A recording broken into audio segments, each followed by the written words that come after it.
വെള്ളിയാഴ്ച ദിവസം അത് പതിവ് പോലെ എഴുന്നേറ്റ് സുബഹി കഴിഞ്ഞ് വീണ്ടും ഉറക്കം തന്നെ. യെസ്, എൻ്റെ പേര് ഷഹൽ. ഞാനൊരു ഖത്തർ പ്രവാസി. ഫ്രഷായി നേരെ പള്ളിയിലേക്ക് ഇറങ്ങി. 12 മണിക്ക് തണുപ്പുണ്ടോ? രാത്രി 12 മണിയില്ല, ഉച്ചക്ക് 12 മണിക്കും തണുപ്പിനെയാണ്. നാഷണൽ ഡേയുടെ ക്ഷീണവും മഴ കൊണ്ട അവസ്ഥയും ഇന്നലെ മഴയെ തോൽപ്പിക്കും വിധം പാട്ട് പാടിയത് കൊണ്ട് സൗണ്ട് ഇതാ ഇങ്ങനെയായിട്ടുണ്ട്. ഭക്ഷണം ഇന്ന് പുറത്തുനിന്ന് പാർസൽ വാങ്ങി കഴിച്ചു. കാരണം എല്ലാവരും ക്ഷീണം കൊണ്ട് നല്ല പോലെ ഉറങ്ങി. നേരെ ഒരു മീറ്റിങ്ങിന് ഇറങ്ങി. വഴിയിലെല്ലാം മഴ എഫക്റ്റ് തന്നെ. കുട്ടികൾക്കൊക്കെ വെള്ളം കണ്ടിട്ട് ആഘോഷം പോലെ. മീറ്റിംഗ് കഴിഞ്ഞ് നേരെ റൂമിൽ വന്ന് ഫ്രഷായി. ഒരു വർക്ക് ഉണ്ടായിരുന്നു, അതിനു വേണ്ടി ഇറങ്ങി. സുഹൃത്തിന്റെ ഒരു ക്രിക്കറ്റ് ടീം, അവരുടെ ആനിവേഴ്സറി.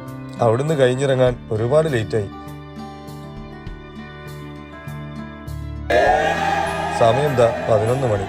നേരെ റൂമിലേക്ക്. ഇനി ഉറക്കം. 2 ദിവസത്തെ ലീവിന് ശേഷം നാളെ വീണ്ടും ഡ്യൂട്ടിക്ക് ഇറങ്ങണം. അപ്പോൾ ഇൻഷാ അല്ലാഹ് ഇന്നേക്ക് വിടാം. ബൈ.